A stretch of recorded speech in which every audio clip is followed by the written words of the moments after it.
아시겠듯이 8월 둘째 주일은 저희 덕신교회에 큰 의미가 있습니다. 8월 둘째 주일 이곳에서 현 건물에서 예배를 드리기 시작했고 지난 2018년 8월 12일 헌당 예배를 드렸습니다. 그간 수고하시고 애쓰신 모든 신앙의 선배들께 다시 한번 진심으로 감사드립니다. 사복음서에는 교회라는 단어가 등장하지를 않습니다. 유일하게 마태복음에서 3번 등장하는데 16장에 한 번 등장하고 오늘 저희가 읽은 18장 17절에 2번 등장합니다. 그러기에 저희는 교회라는 단어가 등장하면 보다 주의 깊게 읽고 오늘 우리 교회에 주시는 어떤 메시지인가 분별하며 함께 묵상하는 시간을 갖도록 하겠습니다. 제가 질문 하나 먼저 드리겠습니다. 뒤에 보이는 사진은 어떤 모습 같은가요?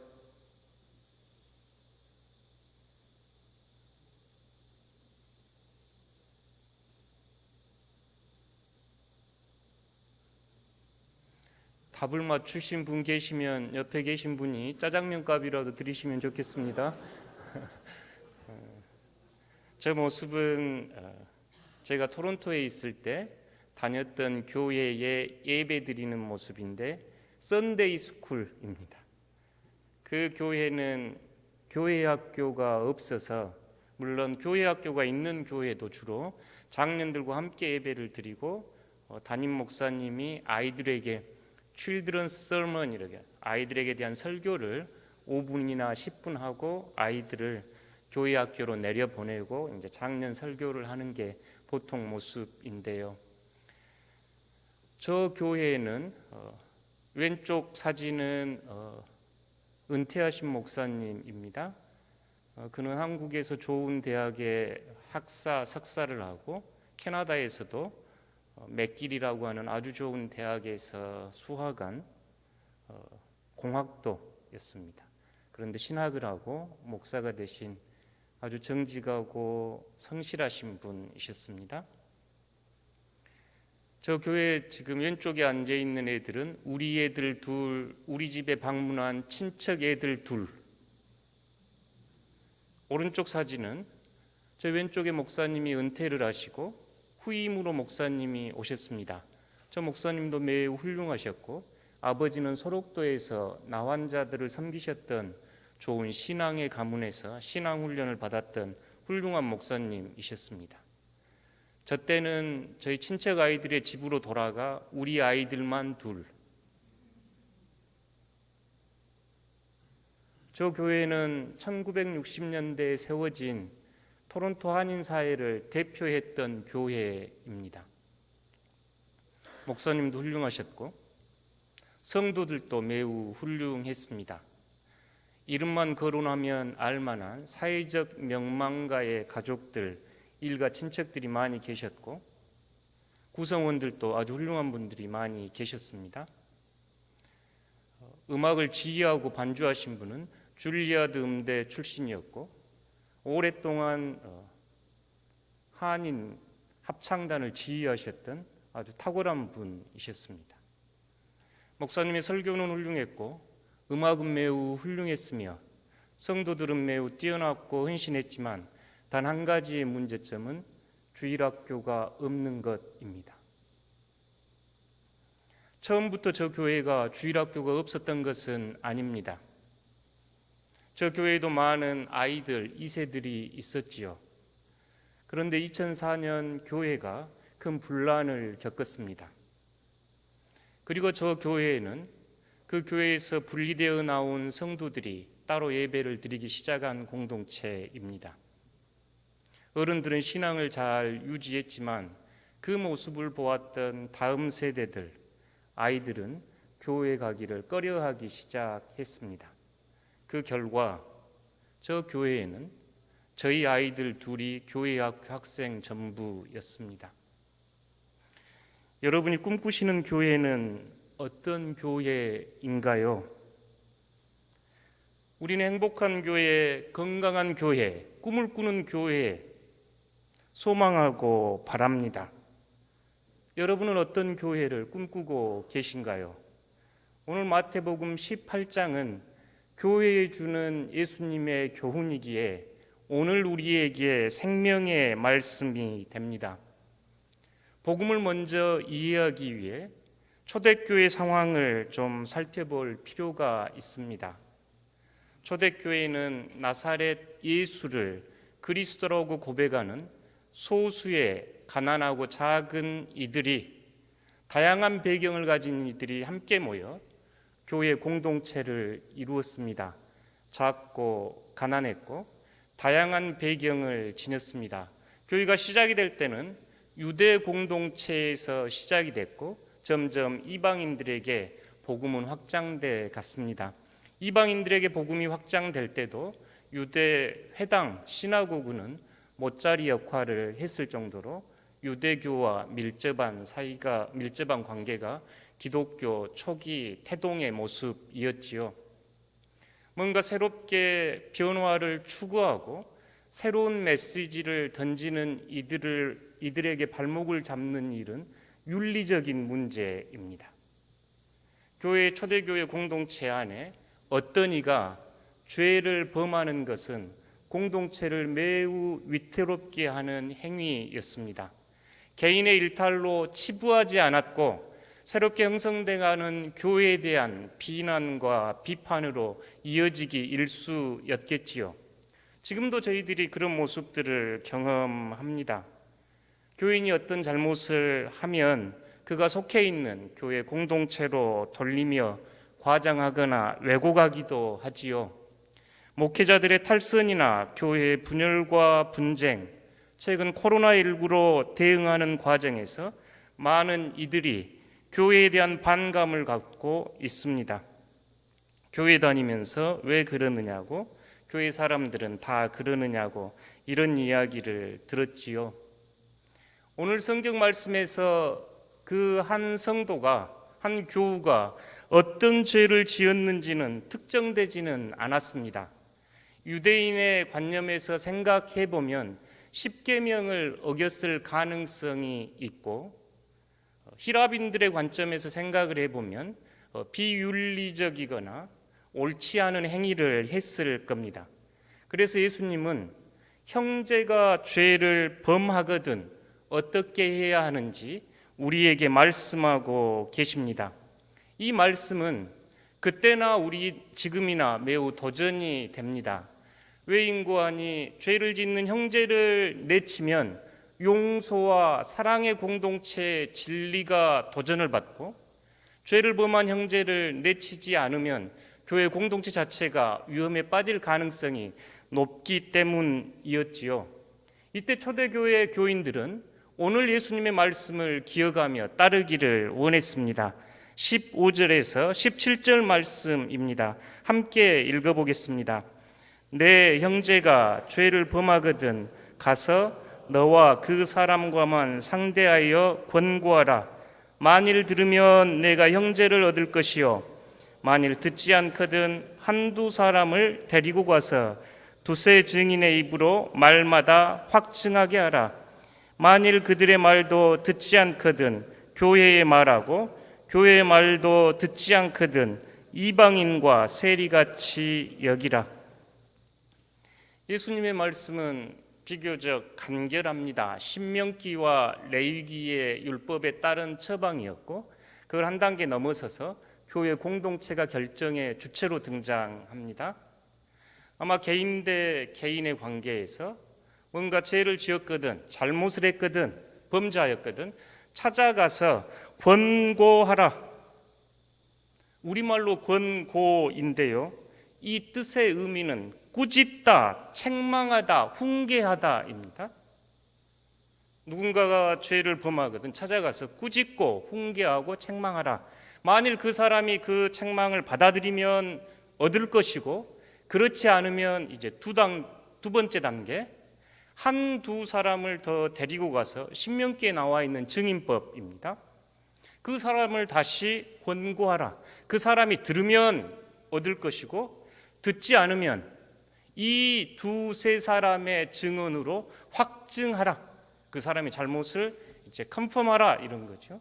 그리고 셋째 단계로 교회에 가서 이를 보고하고, 교회는 치리권을 가지고 있기에 교회에 보고하고, 교회는 이 문제를 다루는데 말을 들으면 형제로 수용할 것이요 그렇지 않으면 이방인과 세리로 여기라, 이렇게 말씀합니다.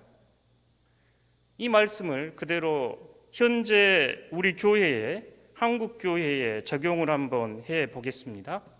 이 말씀은 건강한 교회와 건강하지 않는 교회를 실험하는 리트머스지와 같습니다. 이 말씀이 그대로 실천될 수 있다면 건강한 교회요, 그렇지 않다면 건강하지 못한 교회입니다. 물론 저희가 이해해야 할 것은 사람의 몸이 늘 건강할 수만은 없습니다. 아플 때도 있고 그 건강 이런 것을 회복하기 위하여 노력하고 애써서 건강을 회복할 수 있지요. 교회도 마찬가지입니다.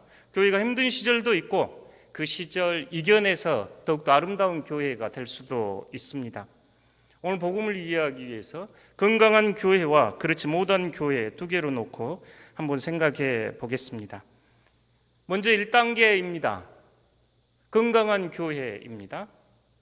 교회에서 A라는 사람과 B라는 사람이 있는데 이 B가 A에게 뭔가 잘못을 했습니다. 물론 무슨 잘못을 했는지 제가 잘 떠올려지지는 않지만 현대인들에게 돈이 중요하니 돈을 빌려서 떼먹었다고 칩시다. 실제로 교회에서 있곤 하는 일들입니다. A가 B에게 돈을 빌려주었는데 B는 돈을 떼먹고 여러 가지 이유로 이제 주지를 않습니다. 다른 사람의 지금 재물을 뺏어가는 행위이지요. A는 하나님께 신실한 사람이었고 그는 하나님께 기도를 하고 B를 찾아가서 권면을 합니다. 그 일은 잘못되었습니다. 당신은 나에게 그 빌려간 돈을 갚아야 합니다. 이럴 때 B가 자신을 진지하게 회개하고 저에게 이런 일이 있으니 저를 이해하고 기다려 달라거나 용서하여 달라거나 다음 기회를 달라고 한다면 A와 B는 서로를 잃지 않고 좋은 교우 관계로 남아 있을 겁니다. 이 다음에 따라오는 본문 이야기는 예수님께서 이것에 대해서 말씀하시지요. 건강하지 않는 교회입니다. A라는 사람이 B라는 사람을 찾아가서 이와 같이 따져 물을 때 B는 A의 말을 잘 듣고 수용하기보다 화를 내고 비난하기가 쉬울 겁니다. 다른 여러 가지 이유와 변명을 드려댈 것입니다.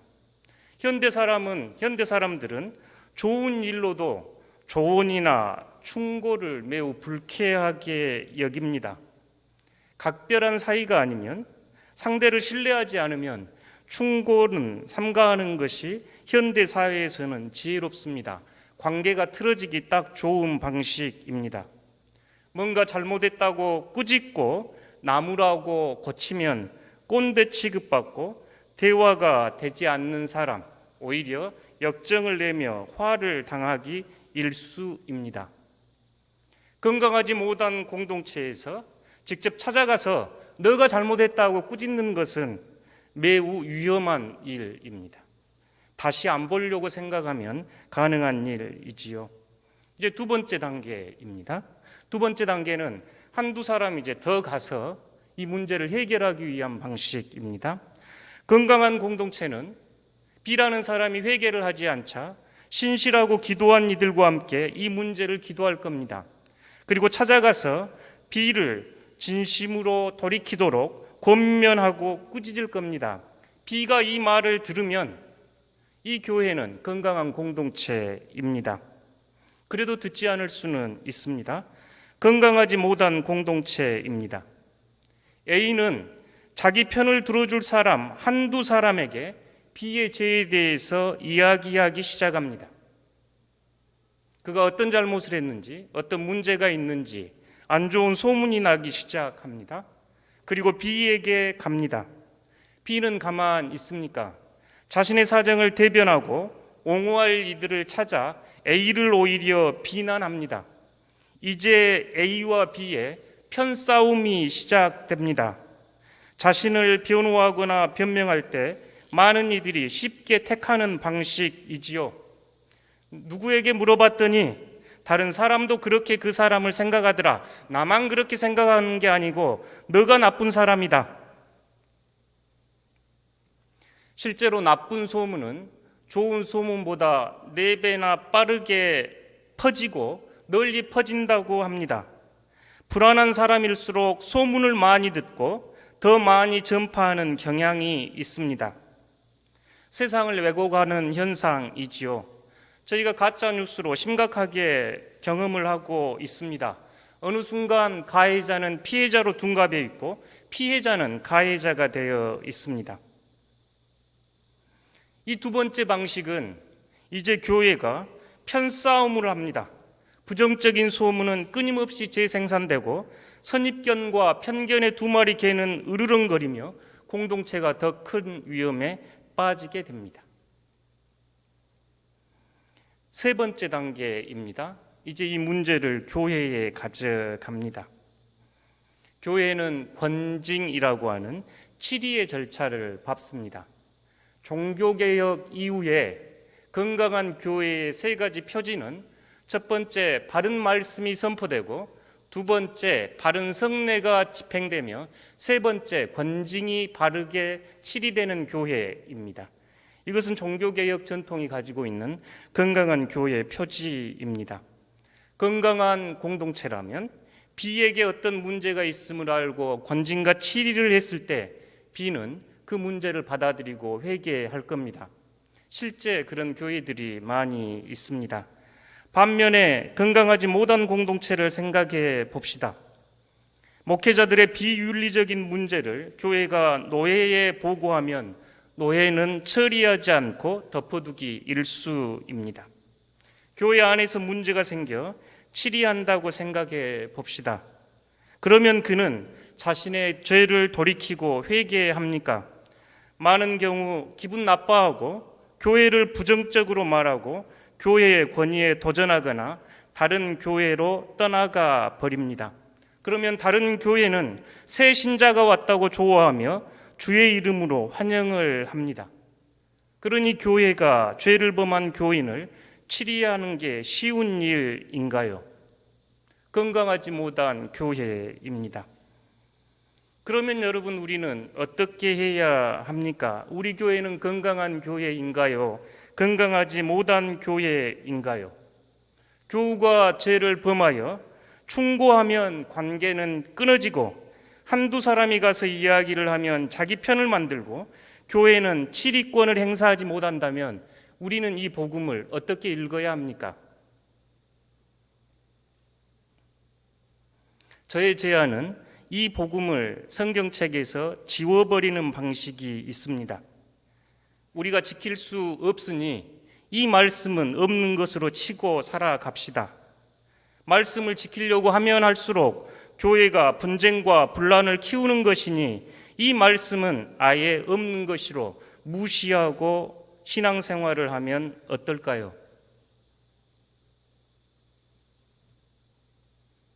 그렇다면 그런 교회는 건강한 교회, 건강한 공동체, 더욱이 교회가 아닙니다. 우리에게 불편한 것은 읽지 않고 우리가 하기 쉬운 것, 이익이 되는 것만 취하면 침묵단체나 사교단체에 지나지 않습니다. 그 안에 예수의 영이 머물 수 없을 것이고 진지하게 예수를 따르고자 하는 사람들은 그 공동체에 머물 수 없습니다. 그 공동체는 그 건강한 교회 공동체를 꿈꾸는 이들이라면 불편해도 상처를 입고 예수님의 말씀을 따르는 교회입니다. 예수님은 이 말씀만 하시지 않고 오늘 우리에게 18절, 19절, 20절을 주시면서 이런 어려움에 처해 있을 때 건강하지 못한 공동체가 건강할 수 있는 방식을 제안합니다. 첫 번째는 18절입니다. 함께 읽겠습니다. 진실로 너희에게 이르노니 무엇이든지 너희가 땅에서 매면 하늘에서도 매일 것이요 무엇이든지 땅에서 풀면 하늘에서도 풀리리라. 아멘.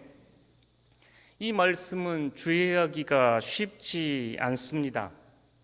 마태복음 16장에서 예수님께서 베드로의 신앙 고백 후에 베드로에게 주셨던 축복의 말씀입니다.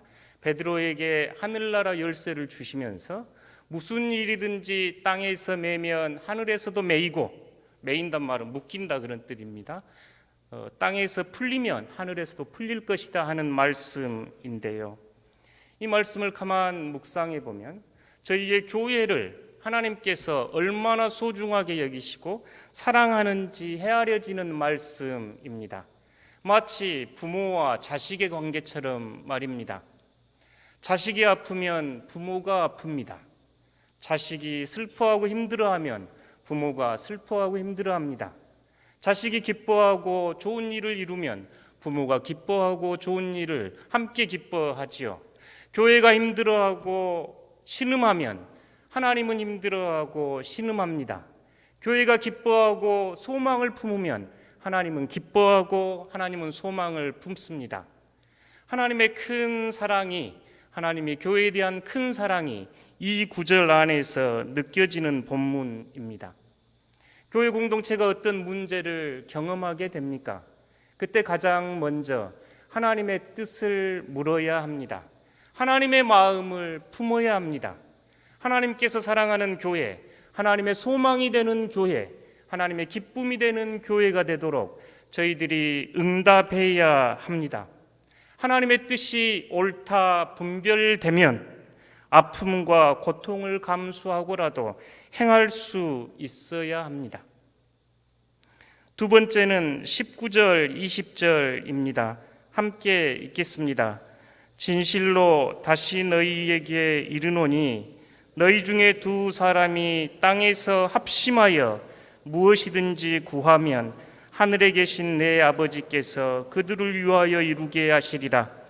두세 사람이 내 이름으로 모인 곳에는 나도 그들 중에 있느니라. 아멘. 저희가 하나님의 뜻을 분별하면 구체적으로 교회는 어떻게 해야 한가요?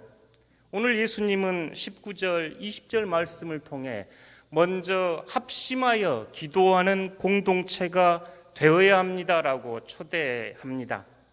이 두세 사람은 이 사건의 증인들로 위에 등장하지요. 이들이 해야 할 일은 이제 하나님께 교회의 치유와 화해, 평화를 청하는 기도를 드려야 합니다. 기도는 자기 주장을 관철시키는 자리가 아닙니다.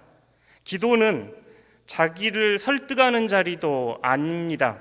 기도는 자신의 뜻을 비워 하나님의 뜻으로 채워지는 순간이 기도입니다. 기도는 아버지의 뜻을 구하는 자리가 기도입니다. 두세 사람이 내 뜻, 내 경험, 내 가치, 내 판단을 기도할 일이 아니라 하나님의 뜻, 하나님의 마음, 하나님의 소망을 품고 아버지께 구하는 자리가 기도입니다. 구체적으로 실천할 때는 20절을 기도해야 합니다. 20절을 기억해야 합니다. 그곳에 나도 그들 중에 있다. 두세 사람 작은 공동체가 함께 기도할 때 그곳에 예수님이 계십니다. 그러면 결정의 주체는 누가 되어야 한가요? 예수님이 되어야 합니다. 어떤 형제가 죄를 범하거든 교우가 죄를 짓거든 예수님의 마음으로 예수님의 사랑으로 그 문제를 대할 수 있는가? 그렇기에 형제가 죄를 범하는 일은 한 사람이 죄를 짓는 문제가 아니라 그 공동체에 예수 그리스도가 계신가 안 계신가 하는 문제로 결론짓게 됩니다. 건강한 하나님의 공동체는 예수 그리스도의 마음, 예수 그리스도의 생각, 예수 그리스도의 결정이 드러나는 공동체입니다. 예수님의 뜻이 드러날 때 예수 그리스도께서 중심되는 머리 되는 교회입니다. 이제 말씀을 마무리해 보겠습니다. 오늘 복음은 건강한 공동체와 건강하지 못한 교회의 기준이 됩니다. 우리는 행복한 교회, 건강한 교회, 꿈을 꾸는 교회를 기도하고 있습니다. 18절을 다시 생각해 보면 이 꿈은 우리의 꿈이 아닌 하나님의 바람입니다. 하나님은 교회가 건강하기를 소망하시고 교회가 행복하기를 소망하시며 꿈꾸는 교회가 되기를 바라는 것이 하나님의 마음입니다. 교회는 이 하나님의 마음을 품고 예수 그리스도의 결정이 우리의 결정이 되고 예수 그리스도의 뜻이 우리 교회의 뜻이 되어야 합니다. 2020년 우리 교회는 새로운 도전 앞에 서 있습니다.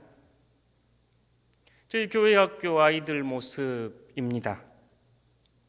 2명 남는 교회로 10년 뒤를 꿈꾸시겠습니까? 아니면 더 많은 아이들이 찬송하고 말씀을 배우며 하나님께 영광 올려드리는 교회를 꿈꾸시겠습니까? 상류에 내린 비는 상류에서 홍수가 되지 않고 하류에서 홍수가 됩니다. 한낮에 정오의 햇빛이 가장 뜨겁지만 가장 뜨거운 시간은 오후 2시, 3시입니다. 정오의 태양이 땅을 덮여서 기온이 올라가는 시간이 걸리지요. 지금 지구가 몸살을 앓고 기후위기를 맞고 있는 것은 10년 전, 20년 전 우리들이 했던 행동 때문입니다. 교회의 위기와 희망도 그렇습니다.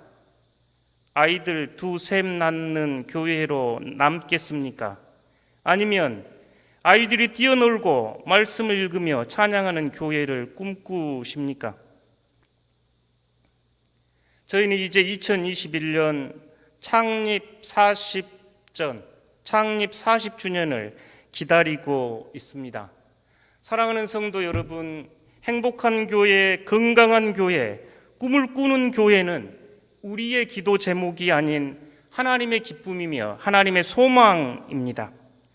하나님은 교회를 통해 하나님의 나라가 드러나기를 원하십니다.